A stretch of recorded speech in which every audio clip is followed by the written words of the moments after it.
still side there.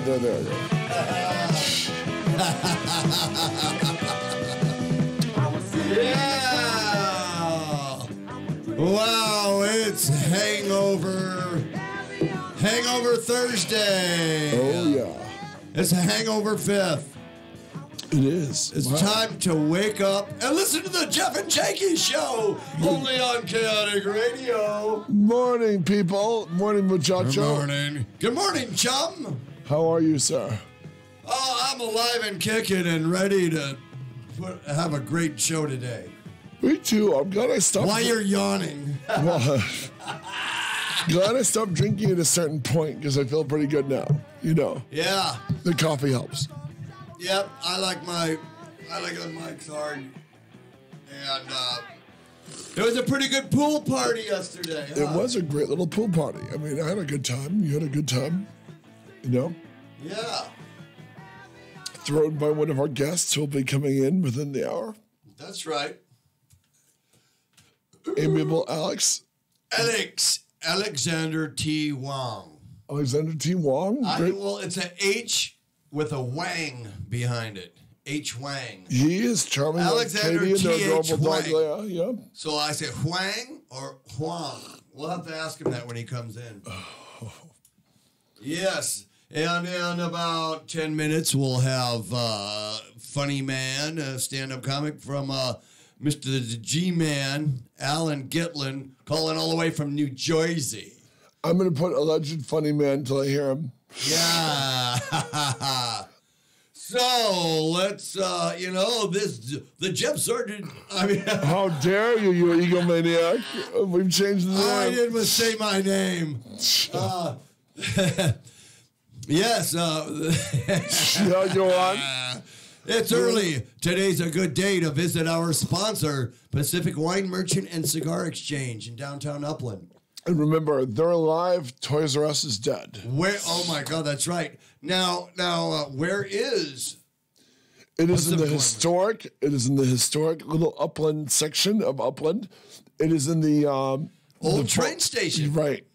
Actual train station. You can have a cool drink at dusk. You can have a cigar and watch the trains pass while you enjoy booze. You could even put your quarters and your nickels and your pennies on the railroad track and make nice jewelry out of them. Delicious craft booze from every part of the world while you watch the sunset. Yes. Cigars with the greatest humidor in Southern California. Even Tommy Lasorda comes in for cigars at Pacific Wine Merchants and Cigar Exchange. And our boy from the museum, the great Mr. Joe. Bill Cobbs. But Joe as well. Joe, my old neighbor. Yeah, that's right. Hey, we're going to have to hit up our buddy Jamal there, his sponsor. He needs to pay up with his sponsorship so we can... Jamal's always been a good sponsor. Yeah. We love you, Jamal. Yeah, that's New York Bagel and Company. It's the greatest bagels in the world. Why are they so fluffy and delicious? Because New York bagels aren't New York bagels unless they're made with New York water. New York water. That he ships in from where else? Ships. Niagara Falls! Ships in. Make sure you get that right. Shipped. Jamal is shipping something in. He's not. Go in there and try his blueberry bagels and the everything bagel, and there's other bagels. The everything bagel is amazing. It's my favorite. Yeah. And also with Jeff and Janki cereal. Make Jeff and Janki cereal part of your nutritious breakfast. Yes. Toasted oat cereal with marshmallow microphones. The perfect chaotic breakfast with Jeff and Janki cereal, man. And there's a prize in every box. Prize. A mystery prize in every box. Indeed, man. Sir. And yes. Make Jeff and Janki Show cereal your nutritious breakfast. The prize you get every morning, dead air. Dead air prize in every box. That's for our little British listeners. So over the weekend, I was at Pirate Invasion. Zoltar the Pirate was taken over again.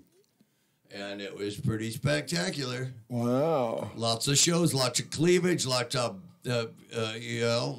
lots of corsets. Was Pirate Invasion this weekend? It was a Saturday and Sunday. And you went both I did days? both days, and it kicks your ass, man. How are you not sunburned? Oh man, well I did because I go as Zoltar, the Mideast pirate. And, he's protected from the sun. His back of the neck. I get a little sun on my arms and my face, but it's. Did Zoltar get lucky? He always does. And it was fun. Free harbor cruises. If you're dressed up like a pirate, you get a free an hour harbor cruise in the Long Beach Harbor, right out by the breakwater, and you get to see Sammy the Seal out there waving to you. Wow, up on the buoy.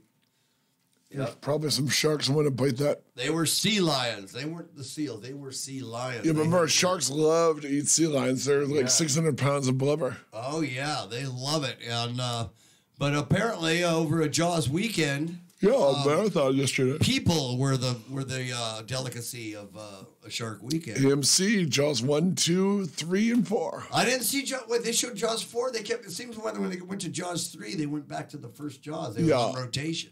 Usually what they did at the end of the night, it was Jaws 1 and Jaws 2 for most of the morning. Then the later showings, Jaws 3D and Jaws the Revenge.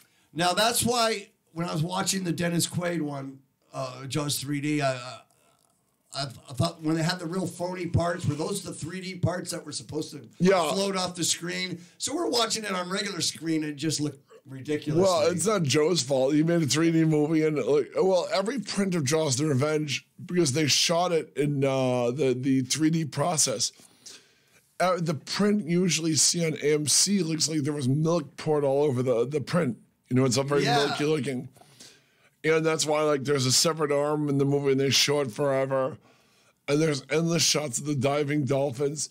You didn't complain in the original film because the dolphins looked amazing jumping. When you see a 3D mint print of that movie, the dolphins leaping out of the water look like they're about to land in your lap. So you're watching with your 3D glasses. Were this the polarized or the red and blue one? Was it polarized, right? Polarized. Yeah. And it's a whole different experience. They had Jaws on the bridge of the nose. When you saw it in the theater, they had a cardboard shark in the middle. Yeah, because it had a total feel. You take a 3D movie off the screen and you put it on TV. You're going to say, what's this? So that's what I was understanding. I said, I forgot this was in 3D at that time. Hence the title at the time was Jaws 3D. And I think on TV it's just Jaws 3. Yeah, it was just they made new graphics in the title. Right. But I missed Jaws 4. Which is the one that says this time it's revenge? Well, actually, it was This Time It's Personal. Oh, This Time It's Personal. Yeah, and that was Jaws the Revenge, which the title's not even grammatical. It should be The Revenge of Jaws, if that's your title. Yeah.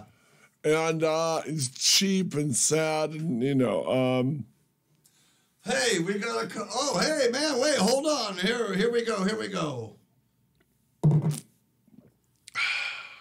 Hello from New Jersey. Please come in. Testing. Come in, New Jersey. Well, actually, I'm in Florida right now, but that's okay. What the hell are you doing in Florida? You got 2 minutes. Make us laugh. You got 2 minutes because you went to Florida or anywhere else. Oh, my God. I'm staying cool. It's hotter in Jersey than it is in Florida. Wow. and the humidity, right? Yeah, it don't bother me, though. What part of Florida are you in right now? I'm in Merritt Island, Florida. Wow. Set up our guest, Jeff, and now. Oh, man. Hey, everybody who just tuned in. This is Funny Man, the G-Man, Allan Gitlin from New Jersey. Right. But you can tell by the way he talks, he's from New Jersey. And you're in Florida. What's going on? Tell us this. How did you end up there? On the Gold Coast. Here's a very interesting story. I went out with a girl when I was 18 years old, and she was 14, and she was always after me, and we went out a couple of times, but it just never clicked. And 45 years later, we've been in contact a little bit on Facebook, saying hello, how you doing, what's going on, whatever. And about 6 months ago, she gets me on Facebook, and she says, hey, what are you doing? I said, nothing. Why? She said, would you call me? So I call her, and she says, we grew up in the same town. I know her whole family and everything. And she said, I've been in love with you since I was 16 years old. I've been married twice, but I always thought about you. I knew you were a good guy. And what are you doing? I said, nothing. Why? And she says, I know you're divorced. And are you seeing anybody? I said, no. So she said, would you come down and see me? So that was in April. I came down here for a week. And how many children did she say you have? By her. She's all. Remember when you got me pregnant? Wait. I got two that I know of. Okay. I'm saying that because it happened to me through Facebook. Your same story, man. Yeah. So, This is true. And so she said she loves me since she was 16. She said when I come down and see her. So I came down. We talked about the past, and we talked about the present. We talked about the future. And then she said, would you come down and see me again? I said, yeah. And then before I left, she said, would you come down and live with me? So I'm down here now. Tomorrow's my last day. I've been down here 8 days. And tomorrow will be my 9th. And in September, she's going up to Jersey for a high school reunion. Oh. And then we're driving my Explorer back 1,000 miles back to Florida where she lives. I'm going to move in with her. Wow, congratulations. Yes, make it work. I've seen so many. I just use caution, muchacho. Cuidado. Oh, yeah. Cuidado. It's a 45-year relationship. I hadn't seen her in 45 years. And she hadn't seen me in 45 years up until April. Wow. But we talked online, we video chatted. We got a little, risque on the video chat, but that's okay. Yeah. We're adults, We're adults, Yeah. So she liked what she saw. I liked what I saw. So we got together when I got down here in April. Wow. No, Allan, what part of Jersey are you from? Central Jersey, around the Woodbridge area, New Brunswick area.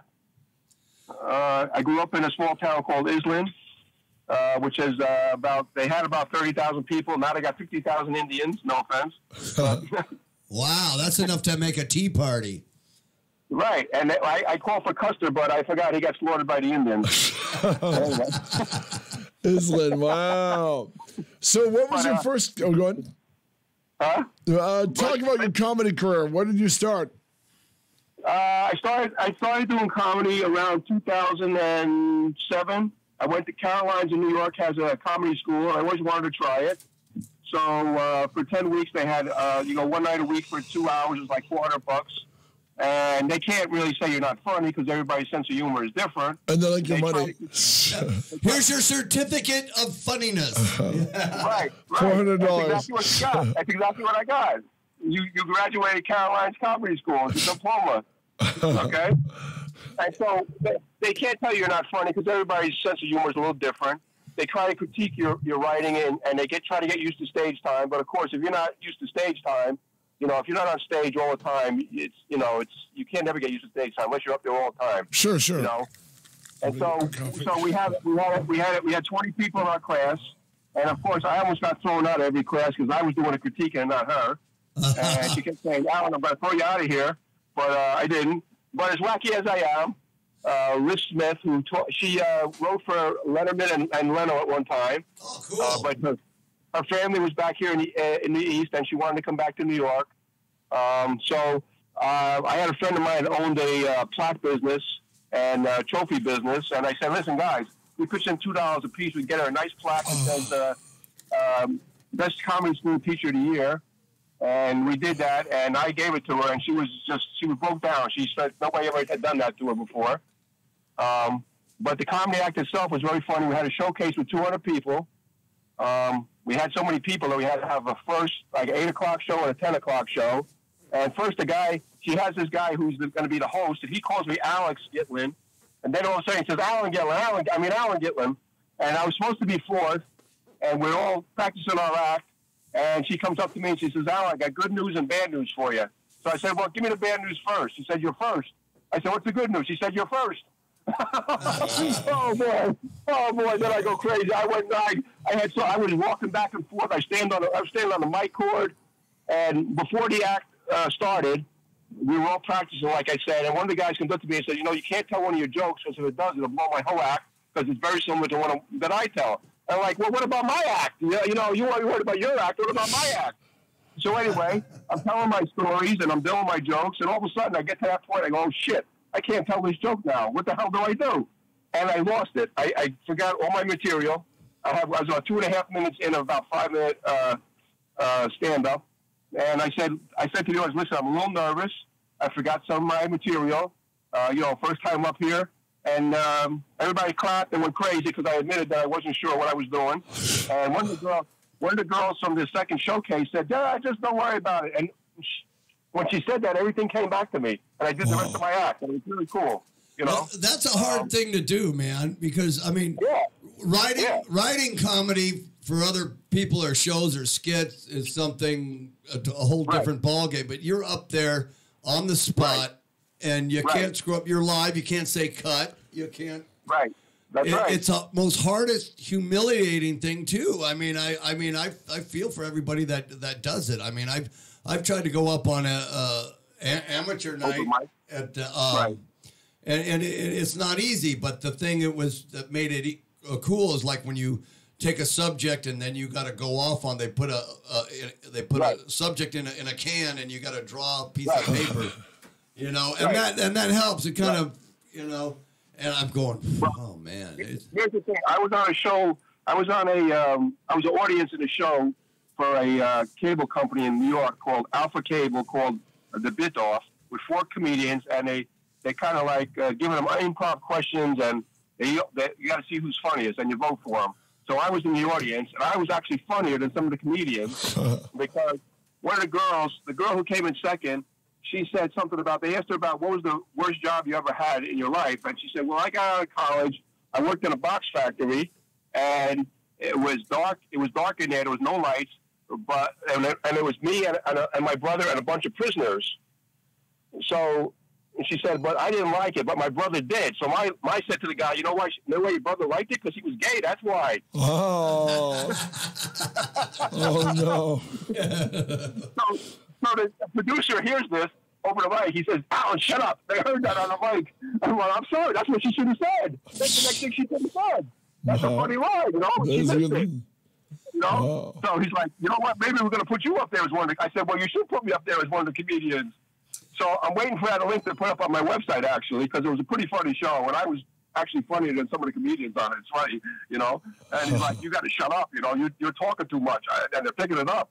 I'm like, I'm sorry, I can't help it. They're missing lines that you should be saying, But and now I drive for Lyft part-time, too, and I've had some stories about Lyft. They're very funny.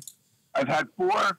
I've done 650 rides, basically, in about 4 or 5 months.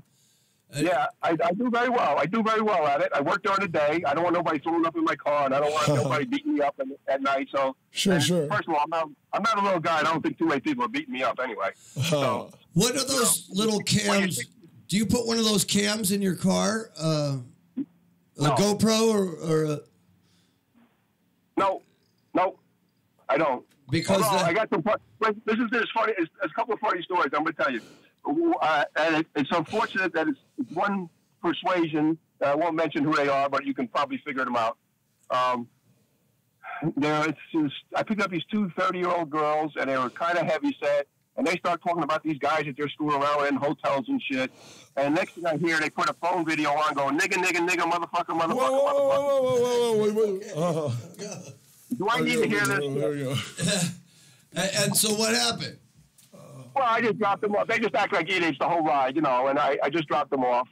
But better than that was I picked up this young girl, very skinny girl in this town. It's kind of iffy, but I know the town, so it doesn't bother me. And she's talking to her boyfriend, and I hear her say, we're going to do the nasty later, right? And I guess he said, yeah. And then the next words out of her mouth was, but you don't like to go down on me. Do I need to hear this? Do I need to hear this? Really? And then I pick up this other girl. She's real heavy set.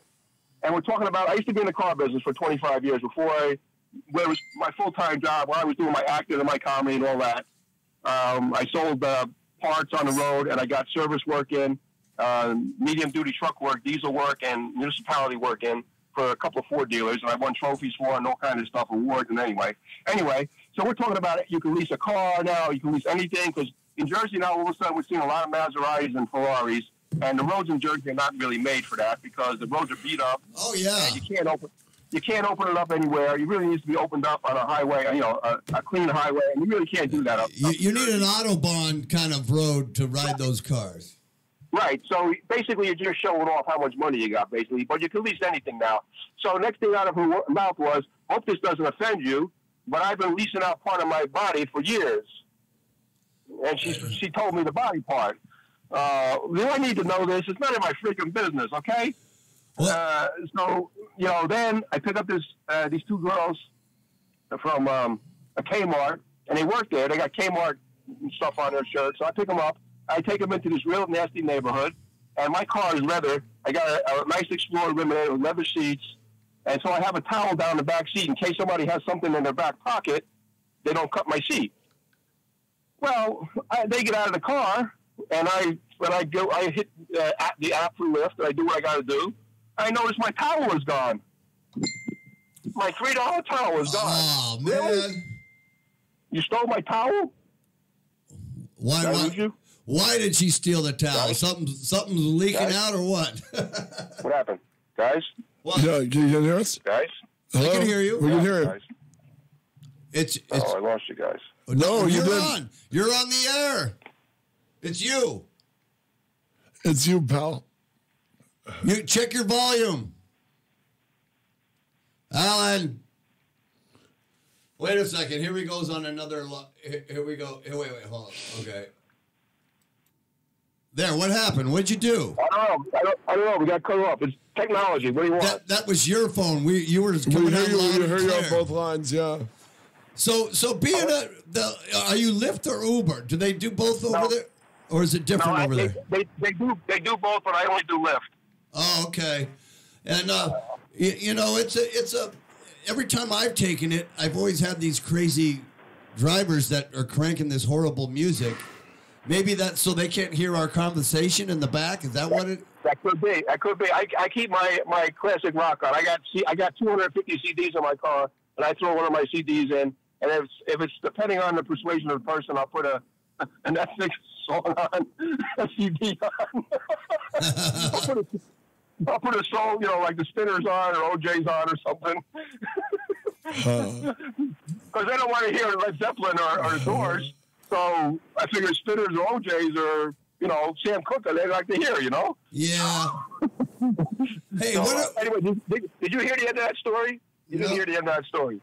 So I pick up these two girls from Kmart, and they got Kmart badges on, and I bring them to a real nasty neighborhood in Jersey. I know the area, so it doesn't bother me. I drove most of Jersey my whole life, so. And I got a towel in my back seat because my seats are leather. I don't want anybody stripping my seats open. Well, did she? So they get out, and I notice my towel is gone. Did I lose you again? What? No, we hear you. Why would they take your towels? Are they wiping something up? I have no idea. I have no idea. It's a $3 towel. What the hell's the big deal? You should just get a box of rags. Huh? Well, that could be. Maybe she was on the rag and she needed something used. I don't know. Oh. Well, I mean, you can't make this shit up, you know? You know, and then I get this Indian guy in the car, and I always, because I know Jersey so well. Wait, because I know Jersey so well, I always ask him where they're going because sometimes I know a better way than the app. Okay? So it's 5 to 5 in Jersey. There's a lot of traffic around between 4:30 and 6 o'clock. That's rush hour in Jersey. There's traffic no matter where you go. It doesn't matter. So I pick him up in this town that I know, and he says to me, I said, "Where you going?" He goes, "I'm going to 4." I go, "What? 4? 2nd Street 4?" So I go, "I don't know what you're saying." So I got to go by the way the app sends me. So the app sends me on the major road, and we hit traffic, and he's 5 minutes late for work, and he goes, "You're a terrible fucking driver." I go, "What? I'm a terrible driver. You couldn't tell me where you had to go. Where you wanted to go is 2nd Street and Ford's." You got to enunciate properly. You got a destination to go to. What's your nearest Sopranos location, anyway? To where you live? Well, Bluefield is pretty close. I know where Pizza Land is. That restaurant. I know where that is. And the Go-Go joint has been closed and then reopened as another name now because the guy was doing something that he wasn't supposed to be doing. The guy owned the club. Was it a real Go-Go joint? Yeah, it was a real, but it wasn't called the Bada Bing. It was called something else. Satins or something, Satin Dolls or something like that. Yeah, it was Bada Bing. That's where the Bada Bing was now. Yeah. And the place with the pig, the building with the pig, the butcher shop, where was that? That's in Bloomfield. How close were you to Mattawan Creek? To what? How close did you live to Mattawan Creek? Mattawan Creek. Oh, that's my daughter lives near Mattawan Creek, actually. Wow. I'm about right now. I'm about 20 minutes from there, maybe. I know the area down there too. I know that area because I used to live down that way when I first married to my first wife. Wow. Now, is there any statues or anything about the shark attacks 101 years ago this week? No. Wow. Tell him. Nope. Well, he knows. You know about the shark attacks that inspired Jaws took place in Jersey, right? Right. I don't know that much about it, but I know a little bit about it. Wow. I'm not a Jaws expert, but you know. And I own the book Weird New Jersey. Have you ever been to the Haunted Tree? No, but I know where it is. Wow, you do know where it is. Where? I don't know where it is. Where is it? It's in Jersey. I know, but where? Where's the Haunted Tree? If I go back there, what do I do? Where do I go? I don't really know. I've seen the thing, but I know where it is, but I can't think of it offhand. You know how to get there, but you don't know what town is it in? Yeah, it's in.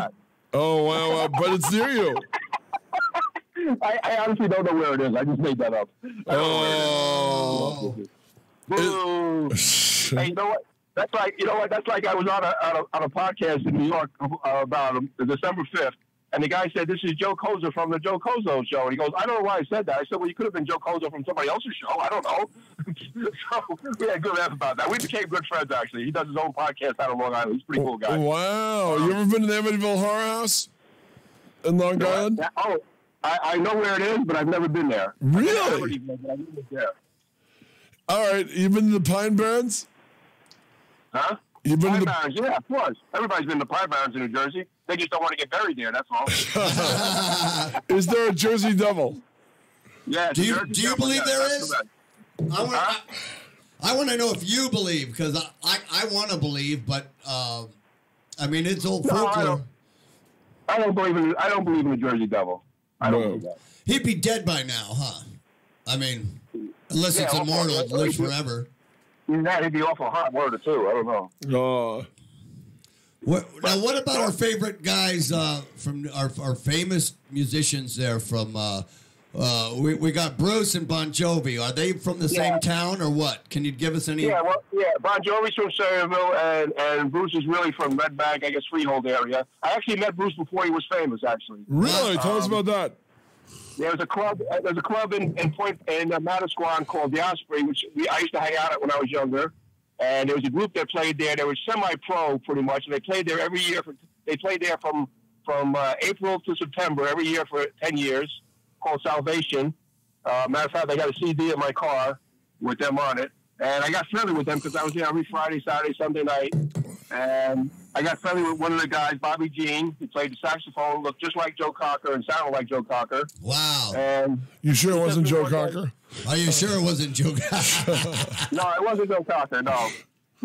And so anyway, one night, he says to me, "Allan, what are you doing after the show?" I said, "What are you talking about? It's like 4 in the morning. What if I'm going home? What the frick are you doing?" He said, "Well, we're meeting a friend of ours, Bruce Springsteen, at this diner. And if you want to come, just follow us to the diner." Well, I don't know who he is because he's played mostly at the Stone Pony, which I didn't go to too often. And there's a couple of towns farther down, a little farther north of where I was. And so I said, okay. So I go, and he's half out of it. We're half out of it. It's like 4 or 5 in the morning. And then about a month later, Welcome to Asbury Park comes out. I go, I met that freaking guy a month ago. I don't know who he was. I when he got his autograph. I know who he is. You know, Bon Jovi went to school with my first wife in Sayreville. She knew him personally, but never really liked him. But he stayed to himself. And also she knew Greg Evigan, who was also from Sayreville. Greg Evigan from BJ and the Bear? Yeah, he went to Sayreville High School. Wow, I had no idea. He was a big shot in the theater companies and all this stuff around town. Of course, a lot of people didn't like him because he thought he was hot shit, you know, which I think he still does, maybe. I don't know. Although, you know what? I interviewed his daughter. His daughter did a really great remake of House and Sorority Row. She introduced me to him, and he was cool as hell. Right. It was very nice, yeah. Maybe he got over that. So, you know. Yeah, could be. Maybe some of the Hollywood crowd, you know, punched him in the head a few times. And he got used to it. Well, what about little Steven? Is he from Jersey? No, he's really from Miami, actually. Oh, really? Yeah, but he's got a house in Jersey somewhere. What about, little Steven's not from New Jersey? I thought he was. No, he's from Miami, actually. Wow. I didn't. What about Nils Lofgren? Is he? Nils Lofgren is from Blondie. from England, but he's a great freaking guitar player. He's played with so many people, it's ridiculous. Because I remember he was with Bruce for a while, wasn't he? No, you're thinking of Clarence Clemens, you racist. He played on a lot of the Beatles songs. Yeah, he played some stuff on the Rolling Stones. He was in some stuff with a lot of major groups. He never played with Bruce? You're thinking of Clarence Clemens. No, he played with Bruce. No, he played with Bruce. Oh, he did? Okay, I was saying he did play with Bruce on an album or two, right? I guess so. Yeah. Like I said, he's like an all-star. Plays with everybody, you know. Yeah, and he plays a lot with Ringo Starr now. When Ringo Starr's all-star band. All-star band, yeah. I saw them. What's some of the venues, the concert clubs that are really good that you've been to through the years?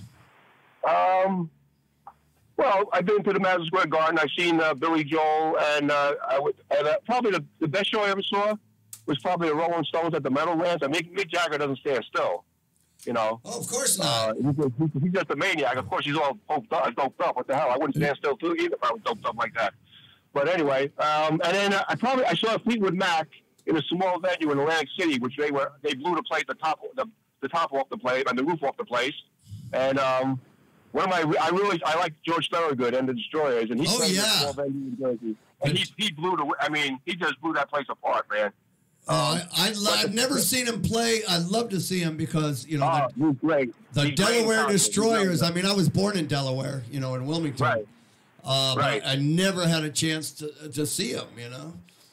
He's really good. He's really good. But here's the funny part. I was just telling somebody about this the other day. They were asking me somehow. Oh, I know. I went to see the Outlaws and Artemis Pyle band last week. One of my friends is good friends with the Outlaws. Matter of fact, we were supposed to go on their bus, but they had to leave because their manager screwed up their booking. But anyway, so Foghat was coming on later on, but we didn't stay to see them. But Foghat I saw when I was about 18 years old. Oh, wow. I love them when Slow Ride came out. I was in like junior high, man. Yeah, they played with Black Sabbath. They opened for Black Sabbath at this place called Italian Music in New York. And the guy from Foghat did a 15-minute drum solo on his snare with his hands. Wow. And his hands were bleeding. Oh, and God.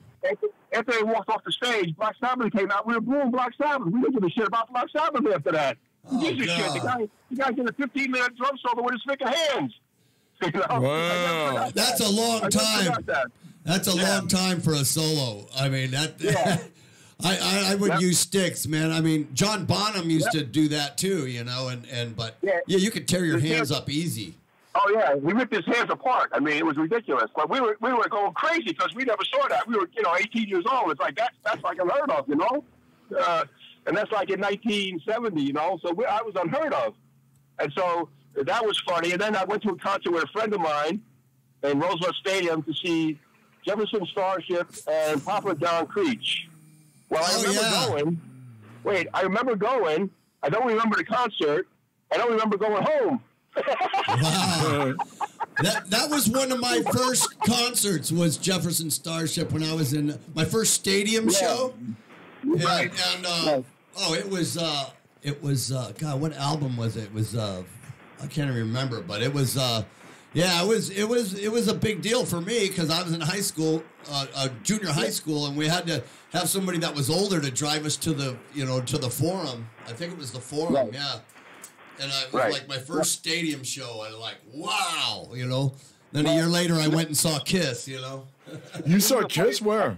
I saw Kiss in Coney Island. I saw him in Coney Island with a friend of mine. Did you really? What concert? I don't know what concert it was. All I know is my buddy got me tickets and I went with him. That's all I know. I don't ask questions. I went in, it was 77 and it was Kiss Alive 2. They recorded Kiss Alive 2. It was at the Forum. And I had a I Was There t-shirt I bought. Right. My friend was old enough to, my friend down the street was old enough to drive. So we piled in his car. We pitched in like a buck apiece for gas, and we went in his '66 Mustang. And I couldn't believe that I seen so many parents with their kids at that show. Yeah. At that time, they were so commercialized by the second, you know.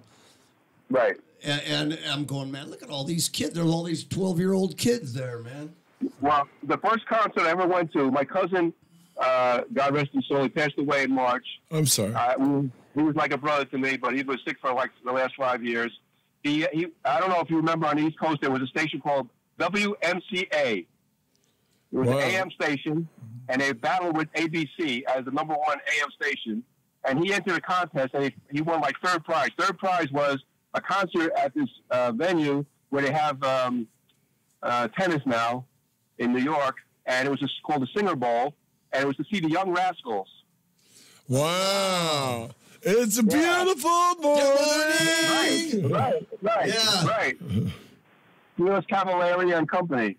Wow. And I never forgot that. And he won these tickets, and we were sitting up in his box, and we had food and everything, and it was like really cool. The first time I ever went to a concert. I must have been maybe 16 or something. He was 17, so it was like, wow, man, this is something, you know. And to win the contest was like ridiculous because so many people called in, and they had like the first 3 people to call in or something. And he called in, and he got the tickets, and we went, and we had a great time.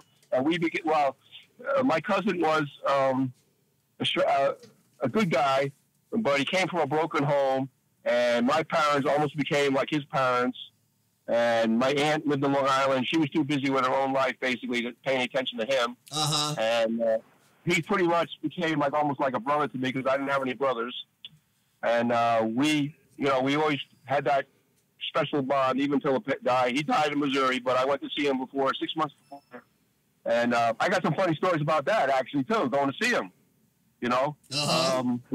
His wife called me around a week before Thanksgiving. She said, you know, they had to revive him. He's getting real bad. You better come see him because you told me that if he dies without me seeing him, I'm going to kill you. So I tried to get a plane out of Jersey, and there weren't that many planes. I was last minute. It was Thanksgiving Day weekend. And what I could get, they wanted to charge me triple for. So one of my best friends of over 50 years said to me, hey, how about taking a train? So I said, you know, I did that when I was a kid because my grandparents were from St. Louis. And so I said, I haven't done that since I was a kid, but I remember doing it. So I said, and I don't remember it being that terrible. So I get a ticket to go on the train. And I find out, they don't go directly west. They go upstate New York from Penn Station and come down the Ohio Valley, and they go into Chicago. Right. And I got to take another train 5 hours back to St. Louis. So it ends up being a 19-hour trip, or whatever. So this trip that was supposed to be 19 hours becomes 24 hours because we got. But you're on a train. That's fun, though. Well, yeah, but let me tell you what happens. So anyway, we get to Cleveland. I should back this up. So I get on the train, and the train is packed, except for the seat I get in the first seat because I'm 6'3" and I want to stretch my legs out. So. The only seat that's not taken is the seat next to me. I'm like, wait a minute, I took a shower today, didn't I? But anyway, this black girl comes and she says, can I sit next to you? I said, sure. She goes, he said, what do I do with my luggage? So I said, you got to put it on top. Well, the guy sitting across from me says to her, the reason why there's no room on the luggage rack is because the guy sitting next to you has his luggage the wrong way. I said, buddy, I got my luggage the wrong way so I can get into it in the middle of the night. So I don't say nothing. And he turns my luggage and he puts her luggage up there. And him and his wife, I don't know where they're from. I thought they were from maybe Europe or something. I don't know. It doesn't matter. And they decide they're going to take their shoes and socks off on the train. Really? How clean is this train? I need to smell your dirty feet anyway. So anyway, I wake up. I go to sleep around midnight. I wake up about 2 in the morning. He's playing videos with the sound on. Okay, 2 in the morning. So I wake up, I look over at him, and he just looks at me like, what the fuck do you want, you know? I'm like, well, you're playing videos at 2 in the morning with the sound on, you schmuck. So anyway, his wife wakes up, and she just looks at him like, you jerk, and she goes back to sleep. Well, I can't go back to sleep now. So because the bathroom was in the next car, so I decide, it's a new car where it automatically shuts behind you when you go to the bathroom. So I decide I'm I'm going to go to the bathroom a couple of times around 2:30 in the morning, and this thing goes ding, boom, boom, boom, boom. I figured if I'm not sleeping, you ain't sleeping, motherfucker. Hey, one last thing before we go, because our guest is coming in, our live guest. I want to know, I only know about this from people get confused. There's a Riverdale, or is it Riverdale? Because I'm thinking of, and I've been told that's from Archie's, right? The Riverdale. Which is the real city? Riverdale, New Jersey. Yes. Riverdale. Yes. So Riverdale. But in the town where your daughter lives, is there any sign or memorial about the shark? Not that I know of. Not that I've ever seen. Ask her. Text us about it if there is. You know what I mean? Okay, that's Mattawa, New Jersey. I will ask her. So, Allan, thank you. Tell us upcoming gigs and where we can follow you. Well, yeah, give yourself a plug here. Where you got any gigs coming up on the East Coast here? No, but I have a script. I have a script that hopefully I'm going to sell to Netflix and Amazon or Hulu. When I get back, I'm doing a trailer. And then it's going to be put on Manhattan Cable. It's called Adam Goldsmith's Private Eye right now. But, of course, if they buy it and give me a large chunk of money, they can do whatever they want with it. Oh, yeah. You can do whatever you want as long as the money comes in, right? That's right. I want to stay on as a consultant because it's a unique idea. And I'll tell you real quick. It's a detective living now who uses no technology, carries a beeper. He's a cross between Columbo and James Bond. And he's Columbo because he figures stuff out with his gut. And he's James Bond because he's betting everything in sight, including his secretary. Wow. She's got knee pads in her drawer because when you can't find you got to look under his desk. Then I'll say more. All right. Well, look, Allan, it was great talking to you. Stay safe and don't swim out too far in the ocean there in and get your legs bit off. In Florida. Being 6'3", that. But the sandbars, they go way out there. Are you on the Gulf side or the East Coast side, Atlantic side? East Coast side. Oh, okay. If anybody wants to see what I've done, they can go to www.theg-man.net. I own that domain name, and I pay very well for that. Good. Thank you very much, GoDaddy. Yeah. All right. Well, you stay safe out there. Guys. Have a good time. All right, guys. And we'll talk to you some soon. Okay. Talk to you guys. Thanks. All right. Thanks for having me on. Thank you both. Hey, our pleasure. Thank you. Bye-bye. Bye. Bye. Not a moment too soon. Oy vey. Oh, where were we? Where's our buddy Steve? Anywhere else? Steve's calling exactly in 5 minutes. Steve, call in 5 minutes here. We want to have a word with you on the air. Is this a guest from Steve? Because I'll take turns punching him in the face. Steve himself. Oh. We got to see how he's doing, man. Yeah, true. He's dealing with the pain from that. Hey, when's that Comic-Con Steve is doing in Northern Cal? Oh, that's right. He invited us. He did. I think it's the end of the month, right? Or is it next month? We could see our friends. Carl Gottlieb and Joe Alves. His other friend that came in here, Joe Silveria. He was very cool, Joe Silveria. And that beautiful blonde, Chris Fornacker, yeah. Chris Fornacker, yeah, you remember her name. Oh, she made Hot Chick Friday that week. She certainly did. Oh, boy. Well, I'm hoping I was going to make small talk and ask about your fourth, but since I spent it with you, we had a great time. Well, I picked up my friend Janki. Yeah, I picked up my co-host, and we took the Jeff and Janki show. We did. We took the Starsmobile to North Upland and went swimming pool party with some barbecue cheeseburger, double cheese. Boy, some good hot dog sausages. That guy can cook. I mean, on the grill, he made these hot link hot dogs. I must have had 4 of those. Yeah, those are tasty, man. Yeah, man. Yeah.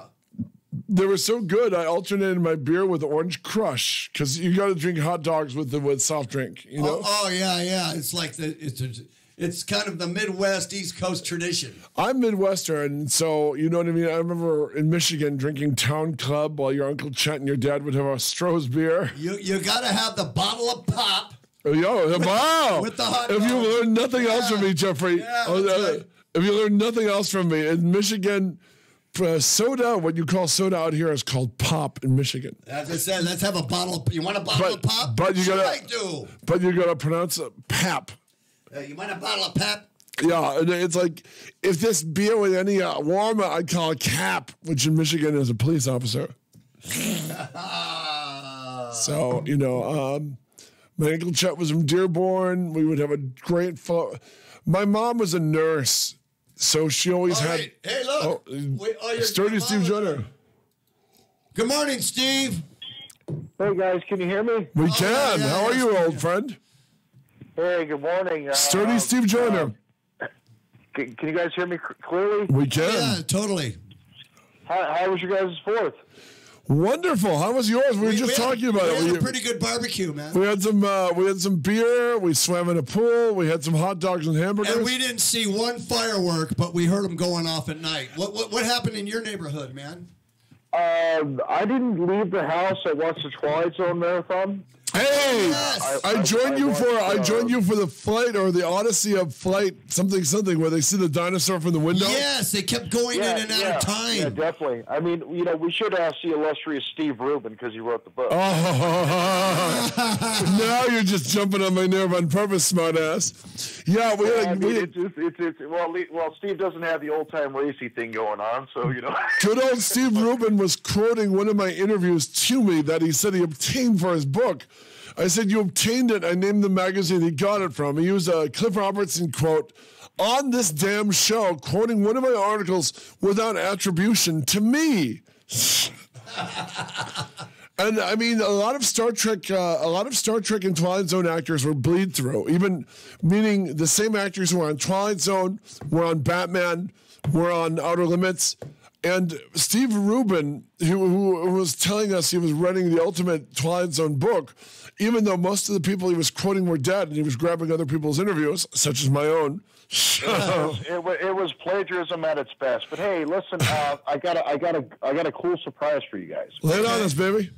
Hold the line for 2 minutes. I'm going to call somebody, and then I'm going to merge it in. Okay? All right. Okay. Don't worry, it's not Jersey. Let them know they're going to. Oh, thank God. Hey, did you get us that last guess? Because I'm going to punch you in the face. No, that was Jeff. That was all Jeff. That was you? No, that was me. No, I was about to punch Jeff in the face. So hold on 1 second, okay? Just hold the line. Talk amongst yourself. I'll be right back. All right, make sure they know it's cool to be on the air. Yeah. All right. Of course you do. Oh, sure, thank you. Oh boy, oh boy, oh boy. What a morning. What a morning. Oh, the 5th of July. I don't have a hangover. Well, I didn't really have, I had a Newcastle, a Stella Artois. I had a Stella Artois. I had and I had a Mike's Hard Lemonade. Yeah, I didn't see the Mike's. I saw you drink it. That's because I went to the Stater Brothers afterwards. Because I had some. Jeff and Pat, you're there. Do you know who this mystery woman is on the other line? Just say hello, mystery lady. Hey guys, it's Erica Wally. Hey, I'll bet it's Erica Wally. Hi, Erica. I've been. Hello, delightful, enchanting Erica Wally. Are you in relation to Deborah Wally, star of the Queen, star of the Surf movies? No, unfortunately, I'm not. Oh, well, she's dead, so it's okay. You guys interviewed Erica a while back. I'm sure you remember. I remember the Enchantress. I saw her Facebook post over the weekend, and I love looking at your picture. So I got to talk to Patrick here for a minute, Jeff. Okay. So I got some great news to share with both of you, but Erica is going to be hanging out with our pal Carl Gottlieb in Tampa in a couple weeks. Hey, Steve, when is that? Because we were talking about going. When is your Comic-Con up there? Ask Erica. Go ahead, Erica. All right, Enchantress, when is the Comic-Con up there? It is Saturday and Sunday, July 14th and 15th. That's next week. Tampa Fairgrounds. Wow, that's next week. Let's see. We're pretty stoked. My son's excited to see Richard Dreyfuss because Dreyfuss is coming. Oh God, we gotta go there. We gotta go. I think we have to go. Is anybody going to be able to get us in? Well, I'm assuming if we come up to Northern California and pay tribute to our friends. She's in Tampa, Jeff. Yeah, we're in Tampa, Florida, guys. Oh. Really? This is the Shark thing in Tampa. But the thing is that Erica, now Patrick here has known Carl and Joe Alves for eons. I love them both. Tell if you would, Pat, because Pat's a writer, as you know, and he writes for Fangoria magazine.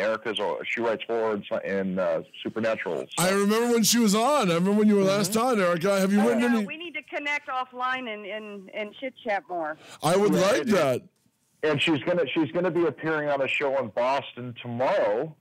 And then she's going to be doing an interview with the horror vixen in New York. So she's all over the map right now. But the thing is that Patrick was one of the first writers. Tell about your Jaws history. It's kind of cool. I never got to tell her about this, Pat.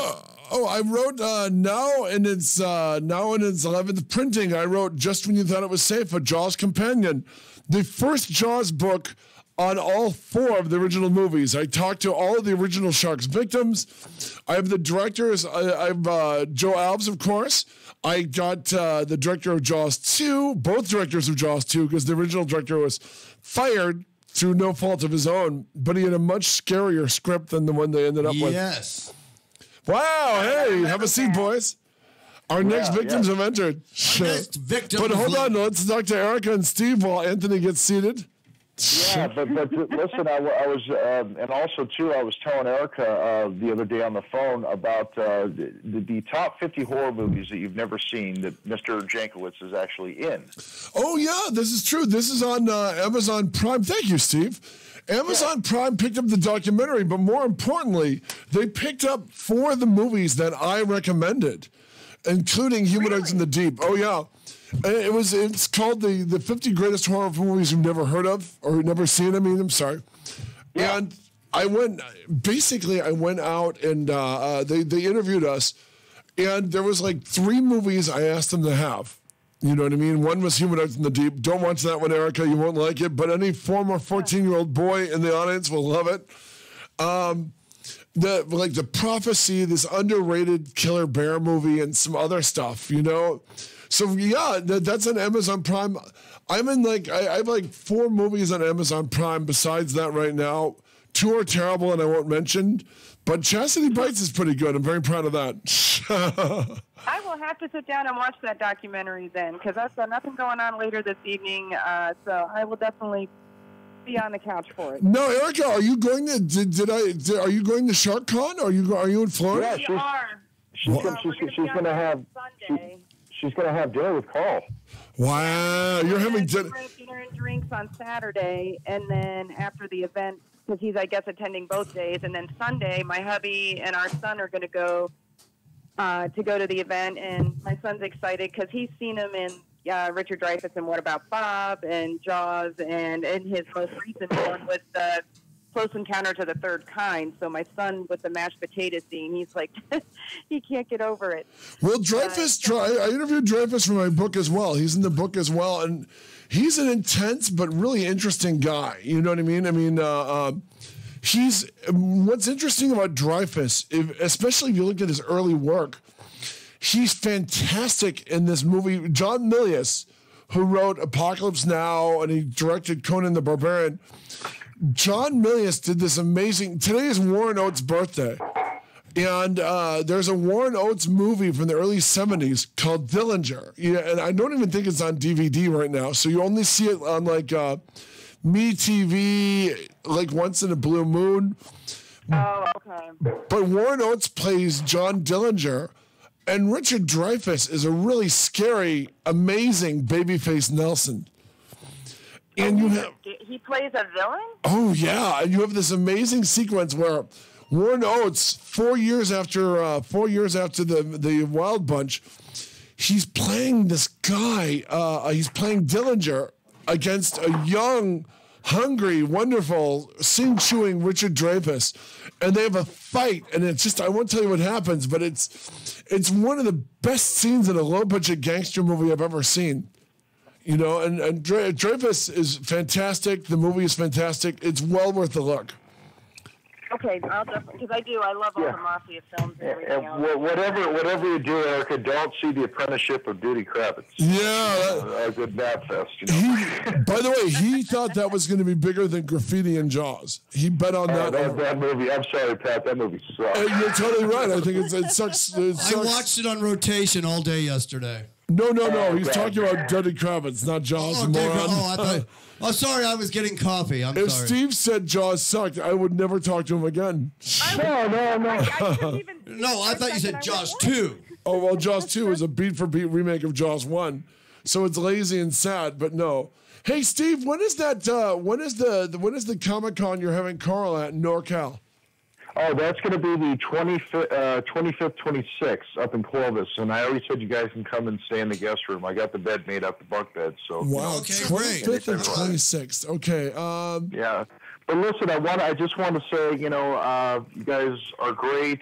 I'm really excited. My birthday's Saturday, and I don't really Happy think about birthday, my birthday. Thank you. I don't really think about it, but given the events of April 6th. You nearly died. For those who don't know, Steve Joyner is a longtime friend of the show.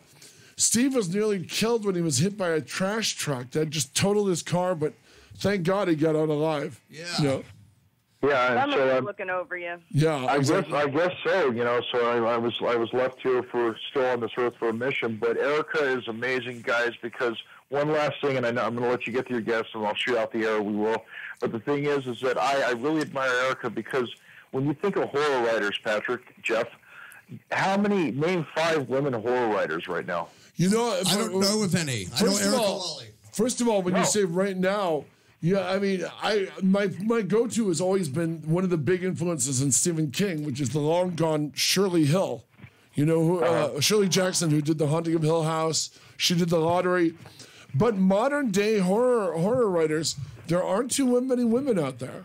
So that's why women like Erica, I think she's a beacon because it's they can put a spin on it that us guys can't. I mean, right. And we're in 2018 and I think I think there should be more. So that's why I think this woman's amazing. Her book, Carnival, is great if you get a chance. Great title, by the way, Erica. Yes. Yeah.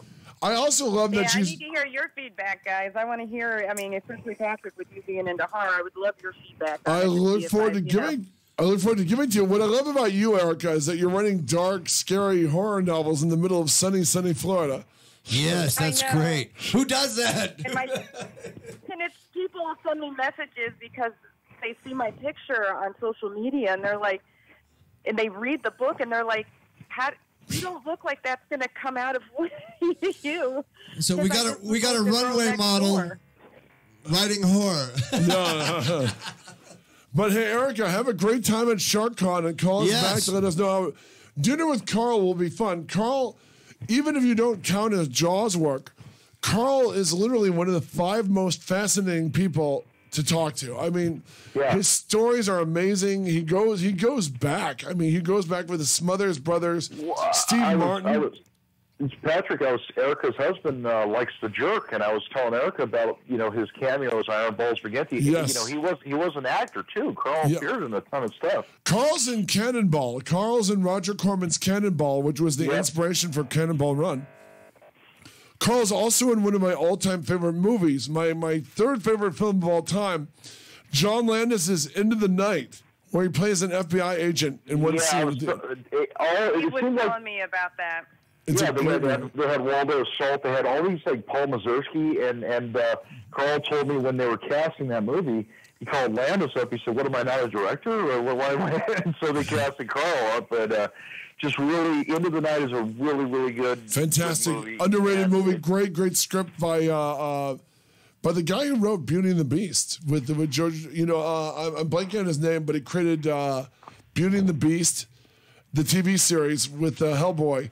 And it's a great movie, Into the Night. Look it up if you can find it. It was a bomb, and it's hard to find, but it's a great movie, even though it's from Universal. Yeah, I definitely have to look that up. Fantastic. Well, we'll let you guys go. Jeff, Pat. Okay.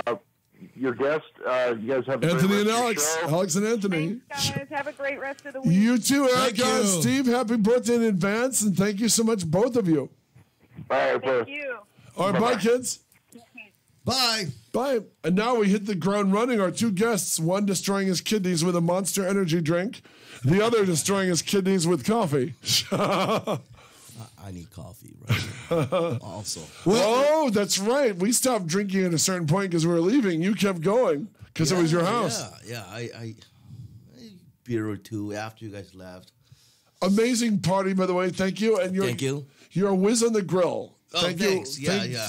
Thank Queen Katie as well, but it was your hot links that stole the show from me. Let's hear it for Hot Links. Hot links. Alex. Even though Anthony, a pleasure, sir. Well, and he had the mustard to back it up. More mustard showed up. And if you ever have a chance, go check out YouTube video. What's it? Cooking with Asian cooking with Alex. Yeah. I think that's what it is. Yeah, That's what it's called. I do a little cooking show here and there when I have time. Do you really? Yeah, it's just pure comedy. I think. Oh. With or without a walk? Or do you just walk around the block? So far, there was 3 episodes. Everything was involving rice. No walk at this time. But probably next show. Yeah, next episode. No, we wanted to set you up right. Alex, we're debating. You don't pronounce the H in your name, right? Hwang. Hwang. Okay, you do pronounce it. I was right. Well, you said it both ways. You weren't sure, so you said you never said it around him. Alex Hwang. T.H. Wang. No, Wang's Hwang. Hwang. The Jeff wanted to call you Wang. Bastard. I just want a Wang Chung tonight. That's all. So Alex from me. Alex is a writer-director. Anthony, tell us about yourself. Primarily a writer, but do the acting once in a while. Good. I usually come up with a small role, and I usually get to die violently. A good writer can do I took my nephews to see Rampage, and I was excited that the writer of Rampage plays the pilot who dies early on when the monkey throws the forklift. I love when they kill the writer on screen and the writer participates. Yeah, it's kind of weird when you write your own death. Yeah.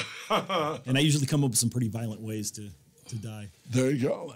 My favorite was the first time I worked with you when we did the 48-hour film festival, and I had to go out there in the middle of nowhere and doing that Thanksgiving. Look Who's Coming to Thanksgiving. Is that what it was called?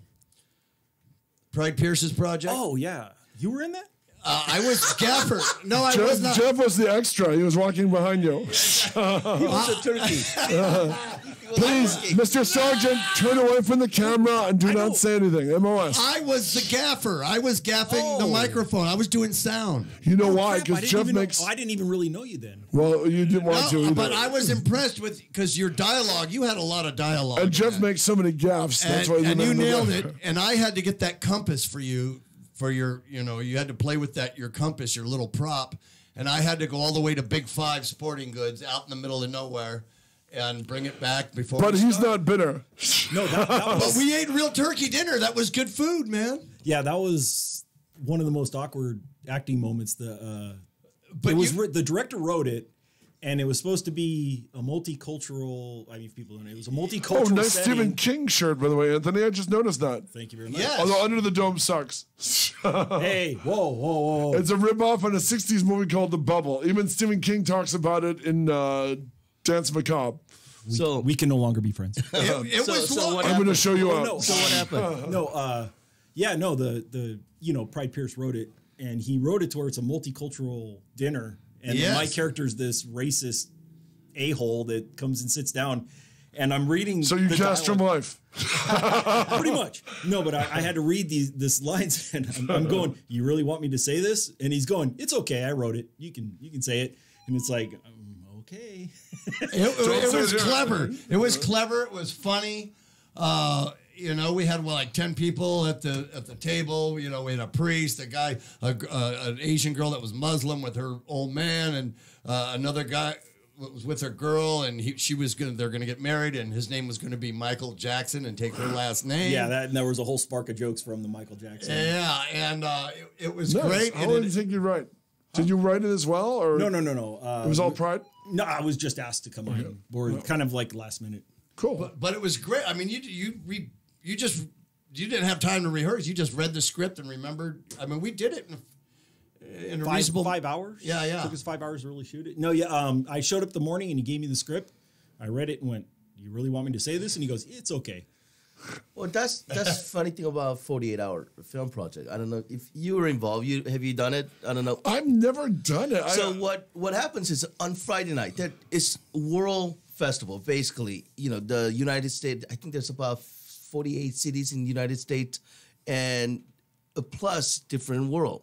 What they do is there was a certain date for Los Angeles, for example, it's August 3rd this year. What you do is on Friday night, you go there. You don't know what you're doing because you have to pick the genre out of the hat. Really? You don't know the genre? You don't know the genre. So you pick the genre, then they'll give you the prop, the line you have to say, and one of the characters that has to be in the movie. Really? And this sounds cool. Yeah, movie has to be between 4 and 7 minutes. And so Friday, 7 p.m., you pick it up. The finished movie has to be turned in by 7 or 7:30 p.m. by Sunday. When will you know the concept, Alex? It's Friday, 7 p.m. Let me know if you guys want help brainstorming on it. I would love. Yeah, you asked me yesterday if I'd help you work on it, and I told you I would. Love to. So Anthony and I have done that 4 times, 5 times, basically. Yeah. Have you placed? Have you guys? We got best writing ones. Nice. Right. Congrats. So what we did was, a lot of people that I know shoot day after. They write it all night, then they start shooting on Saturday. Then when they're done Saturday afternoon or Saturday night, they start editing and turn it in Sunday. For me, what I do is as soon as we pick the genre, we know the prop and character and all that bullshit, Anthony and I start writing. We start discussing at least the story concept. Then we start calling the actors, say, show up at my house or the location at 10 p.m. That's when we start shooting. And I like to finish it by 6 a.m., 7 a.m. Yeah, usually about 6 or 7. Then start editing. People go home, start editing. That's a lot of pressure, man. That's a lot of work. And you probably get about 3 or 4 hours of sleep throughout the whole weekend. Yeah, the earlier you start, the better off you are. This sounds amazing. It's just run all night. It's the best way to do it. It's fun. It's like you say, it's a lot of pressure. But we were able to, last 3-4 times we done it, we were able to finish it on time. The key is finish it on time. Yeah. And the fun part is, let's say you've never been involved with the movies or whatever, or you never seen your movies in a big movie theater. This is one of the chances to do it because they will show your movie at a movie theater. What theater did they show it at? Where do you go for this? When we did the Inland Empire, they were showing it at... the one in Harupa. Yeah, in Riverside. Harupa Valley. Wow, I know the exact place. I used to work for that theater company. The LA one, they're showing it... Tyler Mall. No, the live... is it? Tyler Mall. I used to work for the company. So that's what they do, Wow. And the judges are the people who work in the industry. So, yeah. And let's say you won the U.S. version. So they pick the winners out of each city, the winner, the first place. And then they compete between them. And the winner's movie goes to Cannes Film Festival also. Really? So, yeah. So it's a pretty fun. I like to do it for fun. Now it's just, whether I win or not, I get friends. Hey, let's go see our movie in a big theater. Let's come up with something cool and let's watch a theater. Or if I want to try something new, or let's say I want to try new equipment or try new style, this is where I kind of practice, kind of have fun with it. Well, my late brother Tom used to say, life is a creative writing contest, and it's just coming up with the best short story, you know? Well, these contests are good for in between when we're doing features, together. This one kind of keeps the skills sharp, allows us to keep the imagination going. A couple quick little contests in between trying to get the next project going. Mm-hmm. Makes sense. I mean, we did something called Perpetual Night. It's about 7 minutes. I like it. It's really cool. One of the best. I see the picture right here on IMDb. Yeah, thank you. And that's... Yeah, that was he showed at 48 Hour Film Project. He didn't do well. But I started kind of re-edited and put him in the other film festival, and they got selected. So, yeah, so you could... If it doesn't do well on 48 Hour Film Festival, it doesn't mean it's no good. You put it in a different film festival, they like it. So, we're currently working on that one right now, turning it into a feature. Really? Yeah. What's the log line? What? What's the log line? If you saw it in TV Guide, how would it be listed? I don't know what it is. Do we ever have one?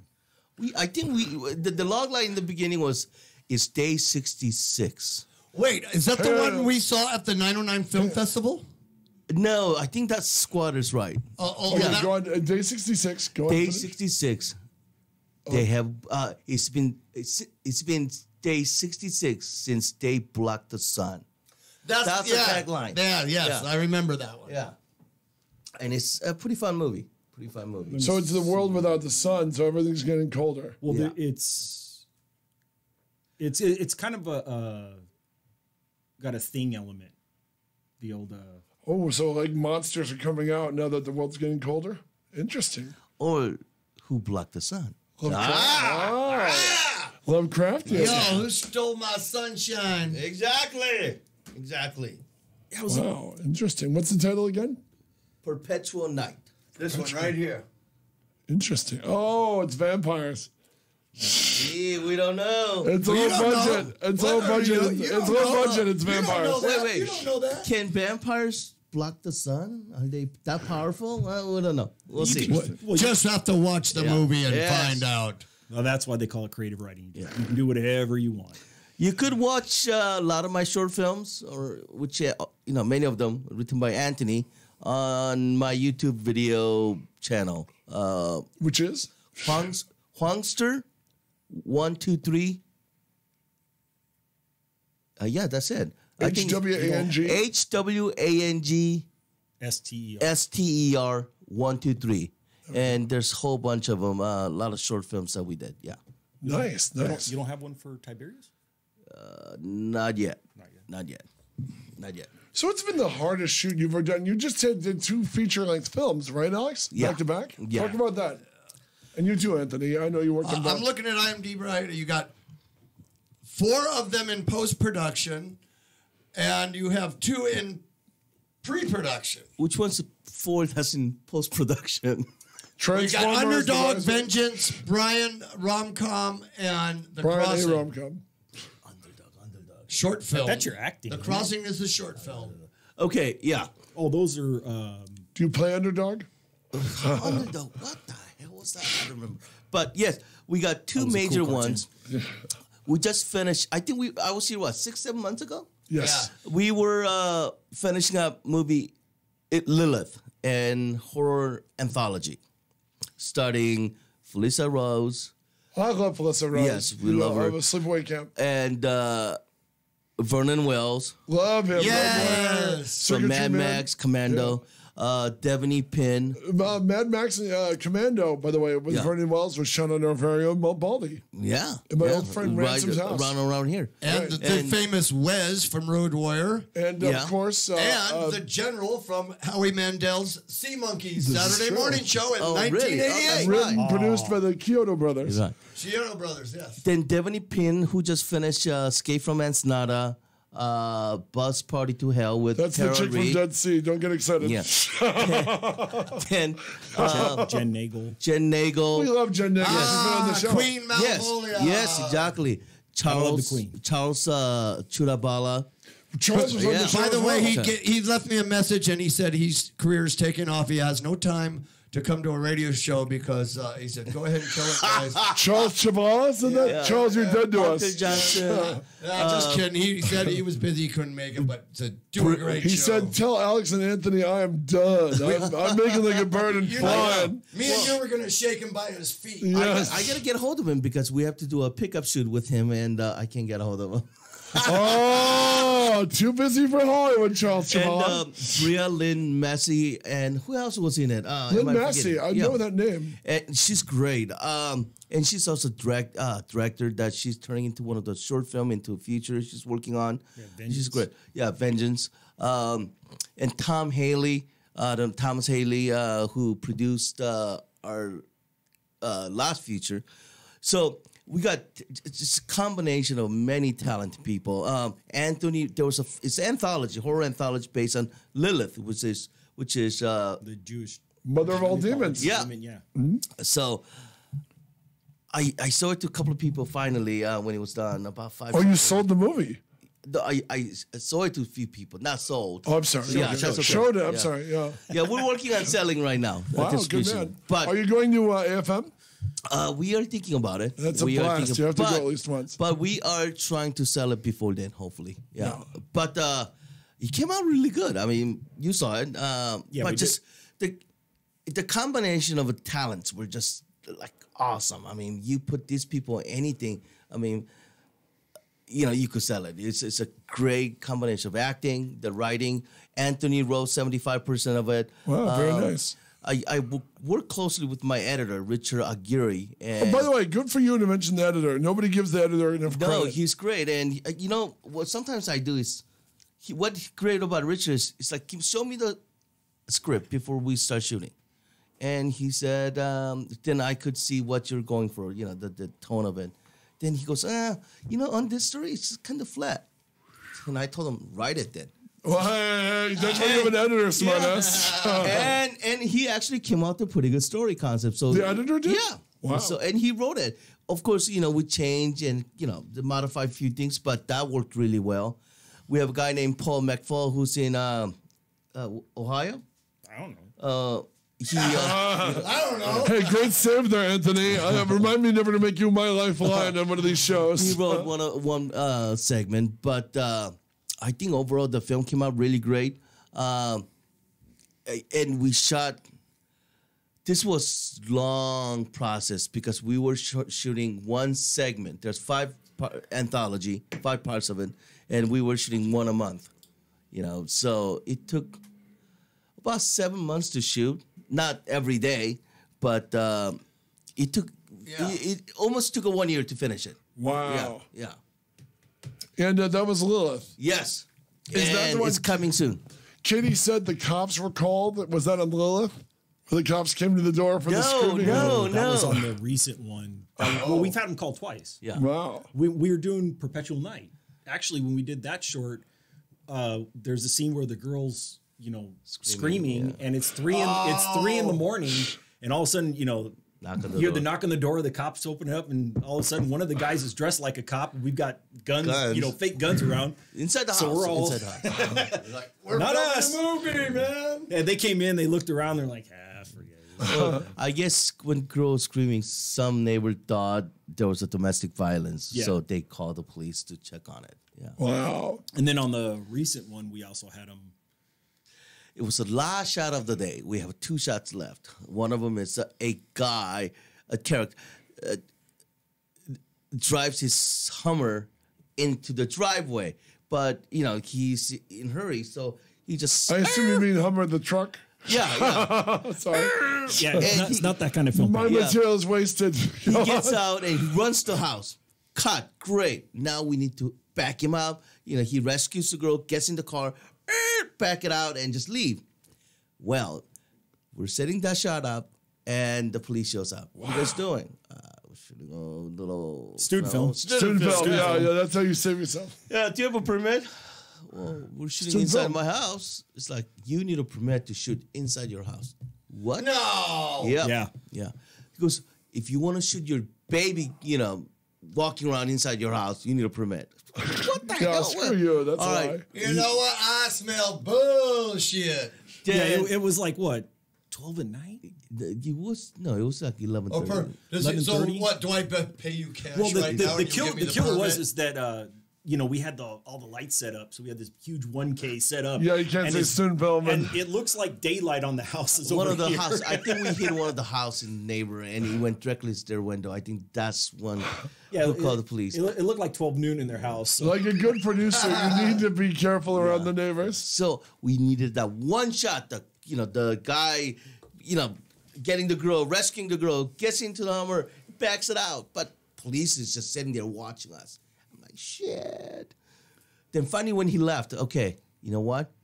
Let's act like we are cleaning up the stuff. When I call action, you guys turn the lights back on real quick. The actor, you walk into your car and pull the car out fast like you're reparking it. Who said? Yeah. So ready? Okay, action. Slate the damn thing. All right, and Slate. Ready? Action. We turn the lights on. Okay, go. And he went in there with the girl that rescued, and he backed out the Hummer. And All right, cut. Bring the lights back in, okay, guys? That's a wrap. Well, you had everyone standing around, like the cameraman's like looking like he's putting his camera away in the case. He's unhooking it. We're turning off the lights, but yet everybody's mysteriously by the lights. You know, don't worry. You know, You start stole lowering one it. And last he's shot. like, That's action. hilarious. Yeah. So that movie is called Brian the Rom-Com. What's the log line? So you kind of Whoa. He's about to give us the log line from Brian the Love Story. Come on. Hold on one second. Go ahead. it's like you're pulling a bowfinger. You're just going rogue, filming rogue, you know, just all out and ditching the cops. This is great stuff, man. Yeah, it is. The joys of indie filmmaking. Yeah. A lot of times it turns into guerrilla. So Yeah, from indie to guerrilla film. Yeah. So Brian the Rom-Com is... Do we have a tagline? We had a tagline. Look at the IMDb. I'm Toured looking for at me. it. Yeah. I don't think. But it's... I think isn't that one still kind of hush hush for the moment? Yeah, there's some secret stuff we can't reveal on this one. Everybody signed the NDA. Did you sign it? Yeah. I didn't, and it's up for the highest bid. But it's a story about Chloe, played by Sarah French. Sarah French, was she in one of the Wrong Turn movies? That name sounds familiar. I'm not quite sure. I don't... Hi, Cha-Cha. You know, I'm not quite sure. I don't think so. And Thomas Haley plays... who does he play? What's the name of the character, Brian? Who? Thomas. Steven. Oh, Steven. I am sorry. It's way too early in the morning on day after 4th. So, Oh, yeah, true. I'm sorry. I'm looking at a still from it. I see Charles, two girls, and a guy, a Tommy Wiseau looking dude. let me see. Turn it around. Okay. Tommy Wiseau. Really? Of the Oh, yes. Tyler Gallant. Yes. Yeah, he was good. We got Kevin Caliber, Tyler, Thomas Haley is also producer and actor in this movie. Charles is in this one, Charles too. is in this. Anthony's in it. there's Jen in it. Jen, No, she wasn't able to. yeah, she wasn't able to make it. But when it's done, it's gonna be a biggest fucking surprise in the movie. So yeah, Yes, you know, we love big surprises in movies. you know, you thought Crying Game was a big surprise. No, you thought Psycho's mother at the Well, that's a end of the giveaway. basement was a surprise. But no, this is going to be a huge surprise. So I think Logline was. No, we didn't really. Like, we're still working on that one. Yeah, because we're. Damn. Oh, the loud phone. Sorry. But That's a little loud. No, it's right now being cut. So Really? Yeah. But if you want to see the trailer, go to the Facebook and type in Brian the Rom-Com. Brian with Y, Bryan, the Rom-Com, and you'll see the trailer in that Facebook page. Well, Same thing with the Lilith. We just put a new trailer in there. So type in Lilith, the movie, then you will see the new trailer, new poster, and any news, updated news that's out there regarding those two movies. Now, let's get your superhero origin stories in here. We'll start with Anthony. Yeah. Because it looks like you need a break. Where are you from? Where you from, Anthony? Downey, California. Really? Yeah, Southgate, Downey. Wow, so you grew up by Johnny's Seafood Broiler. By Pete Ellis Dodge. Yes, Downey and Well, Southgate. Well, I moved to Upland when I was 12. Wow. I lived here. I lived out in Inland Empire for, till I was in my 20s. It's a great place to be. Where do you live now? You still live in the IE, right? No. I live in Anaheim. Really? Shame on you. Did You're you crash- OC, man. You're OC, bro. Yeah, that's I hope you crashed at Alex's last night because that would have been a long drive this morning. It's only 35 minutes. That's what everyone says till they're trying to get to Disneyland. Well, no. Yeah, Bumper to Catella. 35 minutes in LA is, Southern California is great time. Everything's 30 minutes away without traffic. It's Just great. what? This whole area, even in Orange County and LA, you could get anywhere within the hour, Yeah, it's when you try Without to go, traffic. Yeah. when you're trying to go in LA, then it's Well, depending on traffic. Yeah. Exactly. I'm shutting off my phone. no. Next question. But you were born. You were born in Downey. Downey Seafood Broiler is where you grew up, where they shot Heat and the original Spider-Man with Sam Raimi. They did a bunch of sequences there. All right, so what was your first production? What'd you do? What was the first thing you wrote or worked on? The first thing I ever wrote was actually for Pride Pierce. Was actually it was a 40-hour film project. It was called Control, and I played a SWAT officer in there, and then I was part of the writing team.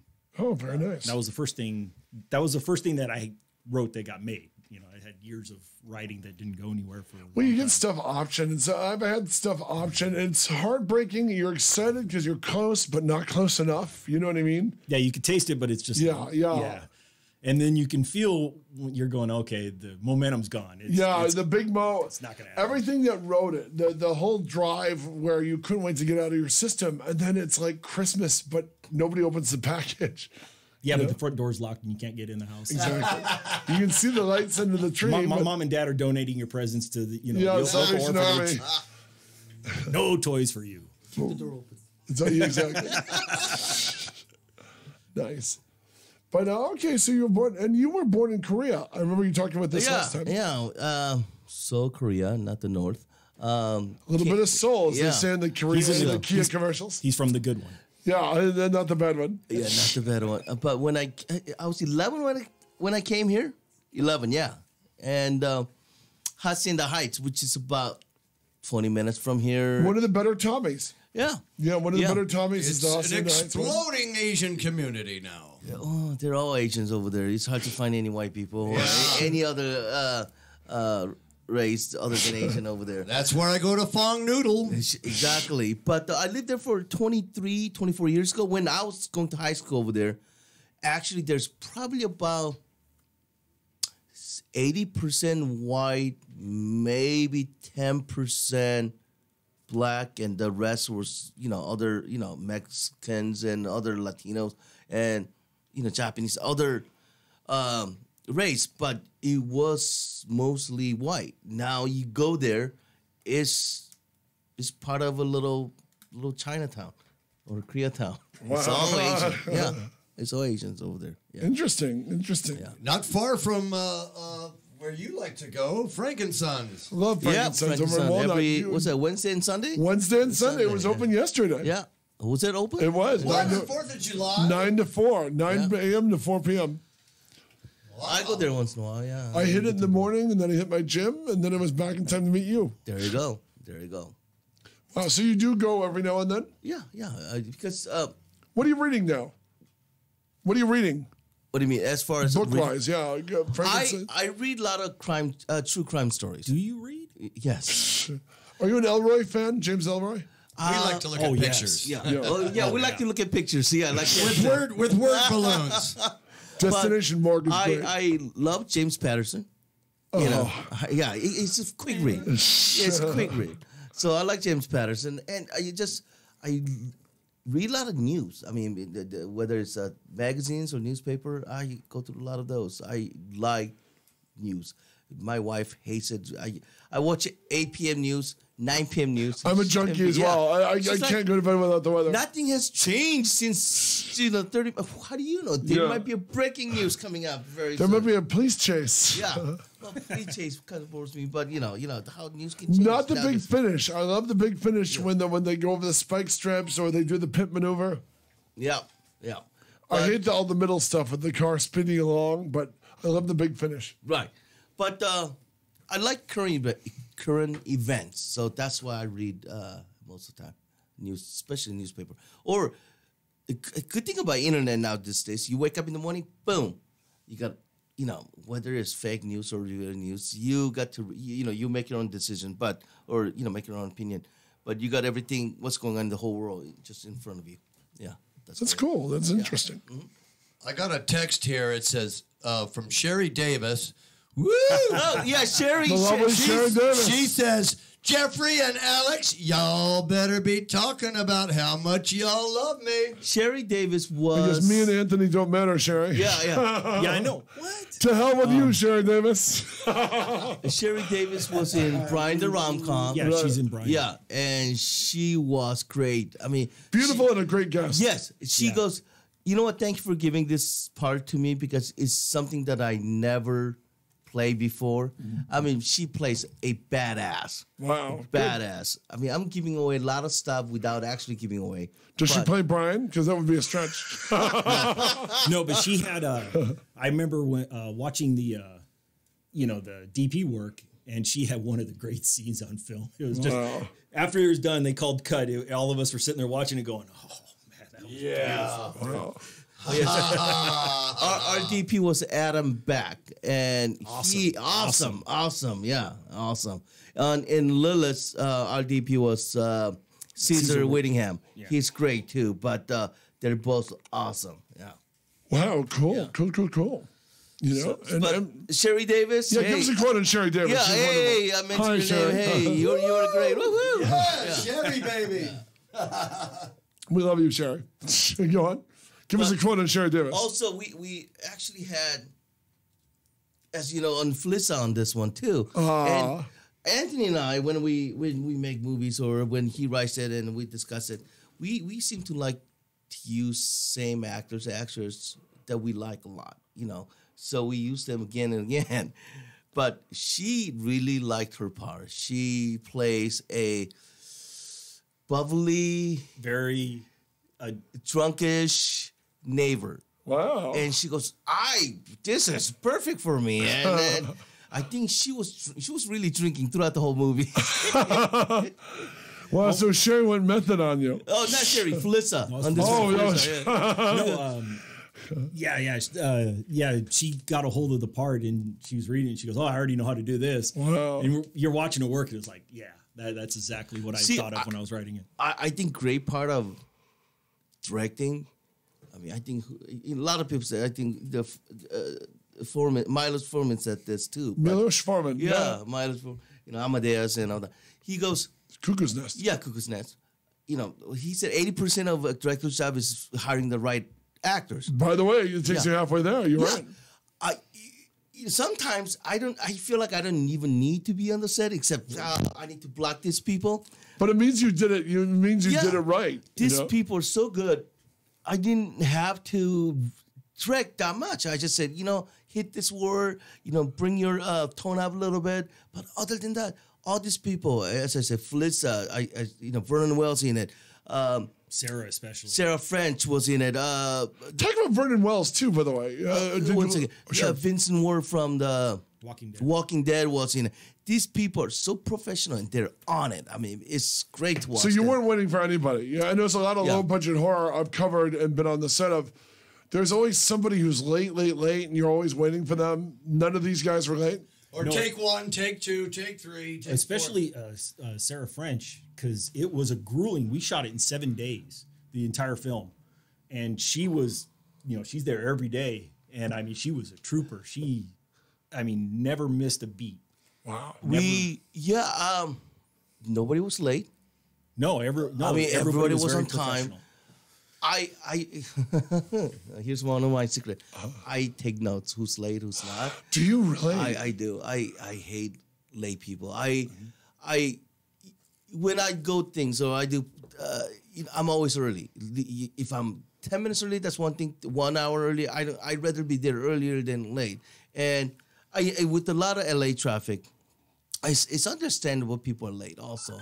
But then please let us know you're going to be late. But I make note of that.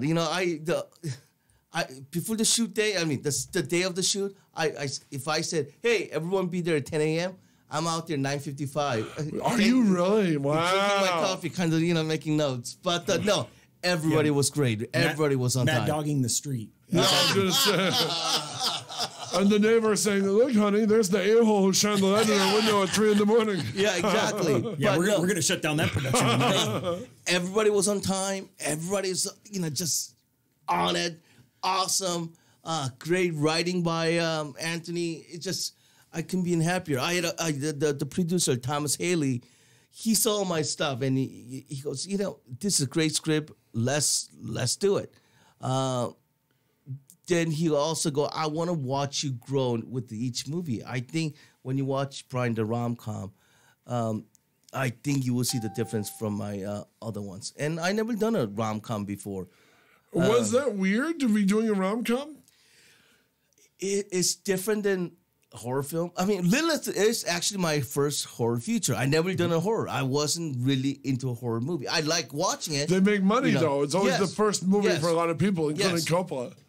Our first one was Prey in Cold Blood. I which is watched that. We action watched. thriller. You were with me. I think you were with me. Prey in Cold Blood is now on Amazon Prime, by the way. Yeah. Yes, it is. Yeah. That was great. That was trying to find a goal. You did a great acting job in that. I loved it. But I had a fun with it. Was fun to watch that on the big screen, man. He was writing in, and I think there's 14 different characters in that movie, and I killed off 11 people. Yeah. I like that. It's like No, we killed off 12. We did? Only 2 people lived. Oh, yeah, that okay. was great. I stopped when I saw. The reason I knew it was on Amazon Prime is I did a movie as a monster in a cave with Danny Trejo called The Prey. Oh. And I thought, yes, The Prey is finally on Amazon Prime. And I watched the first 5 minutes, and it wasn't my prey. But I was very excited to see it work. Yeah, you should have kept watching it. It was I will eventually. Or at least the first 10, and you get to see.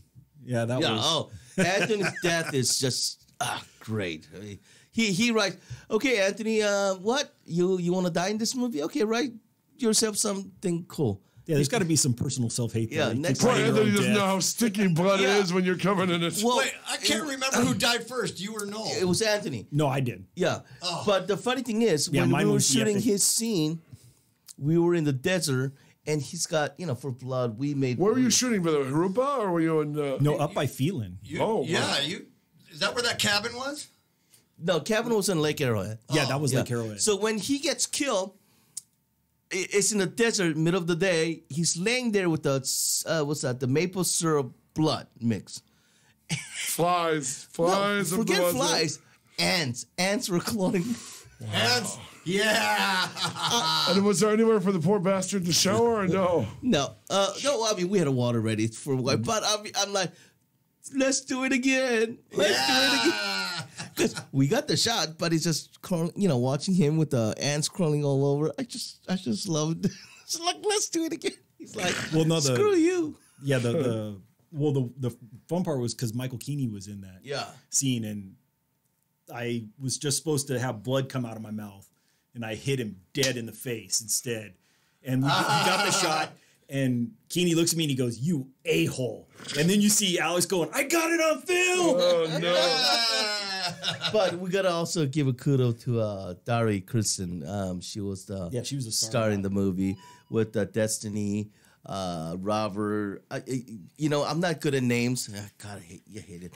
But if I'm just looking over all Sarah French's credits. She's a scream queen, all right. oh yes, yes, Yeah, yes. she's got a history. In that. yeah. But you were saying, I'm sorry, go ahead. So watch the movie Prey in Cold Blood. It's in Amazon Prime. So watch it. Enjoy it. Write a review. And know that there's another Prey coming out with Danny Trejo. It's a $1.50 Predator type thing. I'm the Predator in it. I run it all fours. On all fours. Yeah, Catch him on all they fours. love that. They love that. So there was a little girl from Chino who was getting film school points. Her job was to pull my claws off and hand me a cup of coffee. It's 110. We're shooting in the Antelope Valley at the Blue Sky Ranch. And, it's that wonderful, if you've ever done a monster in a movie, there's that wonderful part of the day, especially on the hotter shoots. I'm doing all four, so I'm taking in a lot of air, but I've got this mechanical head on. And every time I run through the cave, and I'm running on like a three-toed claw down, it was the cave from American Sniper and Iron Man. Okay. And they just Yeah, I know what it is. That's the world famous filming Yes. cave. It was, and you're hearing this sloshing as you realize your sweat is pooling in the rubber head. Oh. And I ran and ran. They go, run for the red light. And he goes, don't worry, we'll have the PA stop you. So I do the it's in the trailer, but I do the big cave run. And I keep running and running closer and closer to the light. Bam! It doesn't hurt me because I'm wearing like a giant pillow around my head. I run into the light and I'm like, where the F was the PA? Oh, he went to the crafty. Oh, man. Boom. What was the movie we did? The space movie. We shot a movie in Harupa Valley. No, Harupa, Victorville. There's huge desert plain. What's that? Beacon. Beacon. It was called Beacon. So 3 astronauts goes to Mars and they find this alien being. But we were shooting in Victorville, 118. No, that's way too hot for anything. Then I had my actors wear this spacesuit, Amazon spacesuit, Amazon bought from Amazon, those cheap nylon ones. So it's hot in there with a helmet. And I duct taped the the helmet onto the spacesuit. And we had a drone shot, so I had them run because there's supposed to be the asteroids coming at them. Oh my God. It took about 30, 40 minutes to get the shots. Oh, in 118. 118. Them wearing other. Thomas Haley, Emily Coop, Robert Downs. Another short. I think it's about 9 minutes long. But when we were doing just that shot, it took us 30 minutes. All right, cut. Everyone get back to one. And they go, can I take my clothes off or the spacesuit off? No, because it's going to take time to put it back on. You could take the helmet off. When they took the helmet off, man, they were drenched in sweat. One guy said he lost about 8 pounds that day running back and forth. Yeah. You run all the water out of your body. Oh, man. Yeah. But that was fun. I'm under the umbrella. You know, my wife holding umbrella over me, and I'm like, okay, this is good.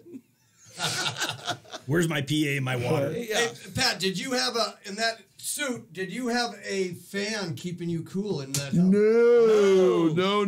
You just had to absorb it all. I just crawled to the nearest shade, and when you do a creature gig, especially that, which was a lot of exertion when you were doing the running, I mean, I guess it was a 2-legged monster, and the guy had seen a reel of mine. I don't know which one he'd seen, but he saw me doing the run. I think he saw one of the music videos I did it without the costume in. So he wanted it suddenly became a running, crawling monster. And it's like, and again, it was well over 100, and you're like, you'll have that you'll start to see black spots, you know, and it's like, I sympathize with your attractive astronauts. She was probably dying in that outfit because I'm seeing black spots and nobody's worried about the monster. No, they just prop you up. And, yeah. I mean, they were more worried about the guy who's shooting at me, the guy from Con Air. So I think what we did was, in between the takes, okay, go inside the car, just wait there. We had an AC blasting. Did you have a pop-up tent, a shade? Yeah, somebody brought it. Were you there? I wasn't there. Oh, you weren't there. I was at home in bed. By the way, I didn't know Prey was yours. Otherwise, I would have watched the whole thing. Okay, now you know. You watch it and... I will. Yeah. I just wanted to see if it was mine and where my damn money was coming. Well, the funny thing is, so right after that, I did a creature feature called Cold Blooded. So first movie was called Prey in Cold Blood. The second one was creature film called Cold Blooded. In the Prey. So so people thought, is this sequel? It was like, no. It's totally. What kind of monster? New. Yeah, it's shot already. No, but what kind of monster? Reptilian. Well, I'm hurt. Yeah. I'm down the street from you lazy bastard. Shit, I didn't know you did. No, I'm into ancient alien. I'm not into it, but ancient aliens. Yeah, I'm fascinated by Here's a temple to them those. in his living room. Ancient aliens, UFOs and the pyramids and unexplained things. By the way, your tinfoil hat's in the hall. Okay, thanks. So I'm fascinated by it, and I came up with this little idea, about reptilians, which rule the reptoids. Earth. Actually, you know about the whole reptoids under Mount Shasta thing, obviously. Yes. Lemurians. And, very good. Yes. Lemurians. One of my friends did. My friend Chris did. Christopher did. He looks like a young Christopher Walken. Okay. He did the. It's on Tubi. Okay. It's Lemurians beneath whatever. Yeah. It's all about them under Mount Shasta, which all the old hippies will warn you. Oh, yeah. The reptoids are there. The Lemurians are there. Yeah. So I told my wife, hey, you're having summer vacation. We should drive over there and do a little documentary. To Mount Shasta? Yeah. She goes, why? Well, Then I told her about Lemurians and the tall people, giants, and And then she realized she was sharing the bed with a lunatic. yeah, she goes, yeah, I don't think so. Go to bed. Oh. So the one place I really wanted to go is Roswell, just for fun. Yeah, New Mexico. Yeah, And then you can visit the sets from Breaking Bad. exactly. And she goes, nope, She next to Roswell? she doesn't want to go. I said, let's go spend 2 days over there. Go to the museum and go to the site and just you for get fun. great souvenirs too, man. She's like, no. Let's just go. She skipped the 70th anniversary of Roswell last year? Yeah, no, she doesn't want to go. It's like it's too far. Well, we go to Santa Fe Spring. You want to stay there, and you stay there what? Couple Santa Fe Springs is down the I'm sorry, 605. Santa Fe. What is that place? There's an amazing drive-in swap meet. He took me to Shit, it. I forgot the name of it. It's on that way. It's only like a 12-hour difference. Yeah. So, actually, I'd have to go to Santa Fe Spring after this. I Go forgot on the city. Saturday. We'll join you for the swap meet. So she wanted to go to Arizona and blah blah. I said, so I forgot the name of the city, and I said, well, we'll What's go. in Arizona? But she, She just want to visit there. Utah. She wanted to go to the Arches National Park. Zion National Park, Yeah. by the way, is where they shot Star Wars. The original. Yeah. So I said, well, from there we could go to Roswell. Oh, that's 9-hour drive. I'm like, and she goes, you go. I'll wait in the hotel. I'm like, oh shit. Yeah. Did you go? No, not yet. But I'm taking her. I'm gonna take her to Mount Shasta and Roswell. Or you can go alone and bang some Lemurians. I heard some other secrets from Mount Shasta that there's caves in there. That's the movie. That's the movie my friend Chris is Yeah. in. Secrets of Mount But Shasta. it takes you to Beyond the center Lemuria. of the earth, man. Well, they've been there's a story about John C. Brown who actually discovered the cave, and 30, 40 years later, I mean, he says there's the gold, there's the mummies, giants, but he's supposedly gone down there about 5 miles down. Yeah, And, deep, man. And he's supposed to come back 30 years later, he came back with the crew, tried to go in there, explore more. But the crew were there, but the guy who set up the whole thing, Brown, never showed up. Ooh, Then yeah. what happens? You keep exploring? What do you do? You play the theremin as So loud as see, you can. he's the only he was the only one who knew the entrance. That was the issue. Nobody that's- knew. Mount Shasta. Hey, Anthony, you and I should go to Mount Shasta and write some shit over there. I'll go too. All right, Come we'll all along. go. We'll all go and we'll find that hole in the mountain. and You'll we'll all be explore. turned into gimps for some ancient Lemurians to bang all day. No, that's where actually we're going to put Jeffrey in first. Guinea pig. You're like the old, what was it? You're The gonna tie a canary. rope around me He's and the old lower canary. me Get in. her in the coal mine. They'll be banging Jeff, and he won't be complaining. All these giant hulking Lemurians. Well, Jeff's gone. I guess we're not going to go any farther. Katie will Make sure go- you put a GoPro on my head. Yeah, Katie will say, at least you didn't lose Oh, anyone yeah, we got to get important. it on camera. So I think it's fun. I mean, just stuff like that. It's places like people don't visit or they don't know the history of it. I think it's fun. What did you learn about yourself as a director? Yeah, how did you know you were going to be you? Yeah. That I don't know shit, honestly.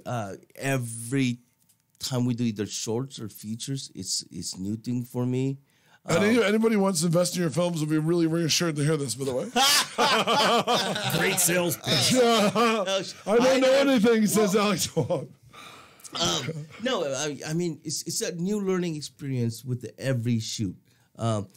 Dealing with the actors, a new experience each time. Neighbors And- calling the cops. Right, and with each actors and each project, and the writers also same thing. Some writers are strong in certain genres. Just some get writers- Anthony's weed. Yeah. Let him go. But what I learned about myself is, a couple of years when I was in college, I grew up on Spielberg, Lucas, Martin Scorsese, John Carpenter. I want to make those movies. I want to make millions. You're a little bit 70 million short. Yeah, they're blockbuster. Those people made blockbuster. Now, I mean, that's how I want to be. I mean, that's what I wanted. They made a blockbuster. They're famous. They're blah, blah. I want to be famous. I want to win awards. But now it's more like, you know what? I want to make a good movie, and I just want to entertain people. That's all that matters. Yeah. You know, at the end of the day, you guys, you've got a movie on Amazon Prime. That's incredibly cool. Anyone in the world can watch your movie on Amazon Prime. Yes. Actually, it's doing really well in Germany and the UK, surprisingly. I have a movie on Amazon Prime that made $1 million in Germany, and it's like every now and then you'll see a check from it, and it's like, what? But it's only because the girl from Danny Kane is in it. So you get like a check for like 50 cents? The first check was semi-decent, but usually it's the blockbuster stuff. You have smaller stuff, and the better checks will come in. Yeah.